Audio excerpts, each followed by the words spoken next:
भारतीय मूल की अंतरिक्ष यात्री सुनीता विलियम्स की धरती पर वापसी हो चुकी है। 9 महीने और 14 दिन तक अंतर्राष्ट्रीय अंतरिक्ष स्टेशन पर समय बिताने के बाद सुनीता ने धरती पर कदम रखा। जब वो कैप्सूल से बाहर आई तो उनके चेहरे पर मुस्कान थी। कैप्सूल से बाहर निकलने के बाद रिकवरी टीम के 2 सदस्यों ने मिलकर उन्हें स्ट्रेचर पर बैठाया।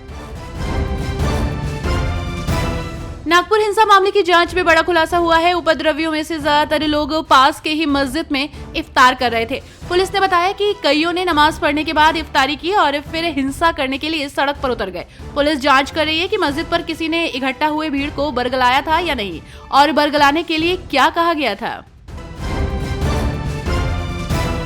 राजस्थान के उप मुख्यमंत्री प्रेमचंद बैरवा ने पार्टी के विधायक बाल मुकुंद आचार्य की मस्जिदों और अन्य जगहों पर लाउड स्पीकर के खिलाफ दिए गए बयान पर तीखी प्रतिक्रिया दी है। उन्होंने पार्टी के विधायक की तीखी आलोचना करते हुए कहा कि हम संस्कार और संस्कृति को मानने वाले लोग हैं। राजस्थान के डिप्टी सीएम प्रेमचंद बैरवा ने ये बयान उस समय दिया जब मीडिया कर्मियों ने बाल मुकुंद आचार्य के बयान को लेकर उनसे सवाल पूछे।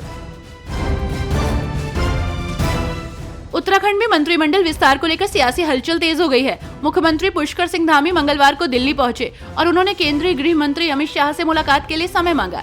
इस दौरान मंत्रिमंडल विस्तार और फेरबदल पर चर्चा हो सकती है। लगभग 1 दर्जन भाजपा विधायक भी दिल्ली पहुंचे हैं और अपनी दावेदारी पेश कर रहे हैं।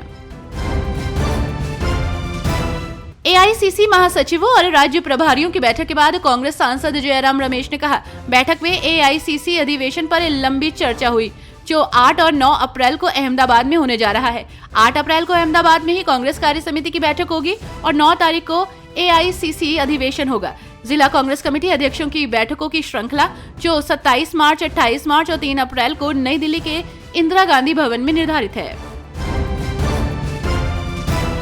नशे के खिलाफ पंजाब में आप सरकार एक्टिव मोड में नजर आ रही है। वहीं इसी बीच आम आदमी पार्टी के राष्ट्रीय संयोजक और दिल्ली के पूर्व मुख्यमंत्री अरविंद केजरीवाल ने पंजाब में नशे, भ्रष्टाचार और संगठित अपराध के खिलाफ आर पार की लड़ाई की घोषणा कर दी है। उन्होंने नशा तस्करों को चेतावनी दे दी है कि यदि जान प्यारी है तो तुरंत पंजाब छोड़ दे। 1 अप्रैल से नशीली दवाओं के खिलाफ पंजाब में जन आंदोलन चलाया जाएगा।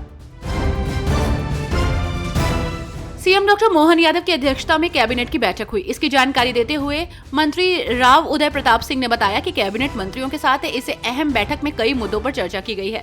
बैठक में किसानों के लिए कई बड़े फैसले लिए गए। बाघों के संरक्षण के लिए मध्य प्रदेश में एक नए टाइगर रिजर्व को मंजूरी दी गई। सीएम रेखा गुप्ता इन दिनों एक्टिव मोड में नजर आ रही हैं। इस बीच प्रधानमंत्री नरेंद्र मोदी के नेतृत्व में वो दिल्ली को सवार रही हैं। हाल ही में एरोसिटी तुगलकाबाद रूट पर दिल्ली मेट्रो का सबसे अहम काम पूरा हुआ है। इसके बाद सीएम रेखा यहां पहुंची। माथे पर हेलमेट, शरीर पर सेफ्टी जैकेट के साथ उन्होंने इस निर्माणाधीन मेट्रो का जायजा लिया। इस ऐतिहासिक उपलब्धि पर दिल्ली की मुख्यमंत्री रेखा गुप्ता ने डीएमआरसी को बधाई दी। बिहार विधानसभा चुनाव को लेकर सभी दलों ने तैयारियां तेज कर दी हैं। नेताओं की लगातार रैलियां आयोजित हो रही हैं और ऐसे में अमित शाह ने बिहार चुनाव की कमान संभाली है। ये माना जा रहा है कि 29-30 मार्च को शाह बिहार दौरे पर रहेंगे।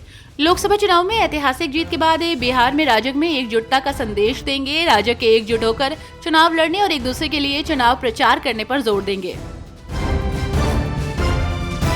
इन दिनों वक्फ संशोधन विधेयक को लेकर सियासी गलियारों में जमकर चर्चा हो रही है। नेताओं की लगातार प्रतिक्रिया आ रही है। तो वहीं इसी बीच कांग्रेस नेता और उत्तराखंड के पूर्व मुख्यमंत्री हरीश रावत ने कहा कि सरकार को हितधारकों के बीच न्यूनतम आम सहमति बनाने और उनके मुद्दों का समाधान करने की जरूरत है।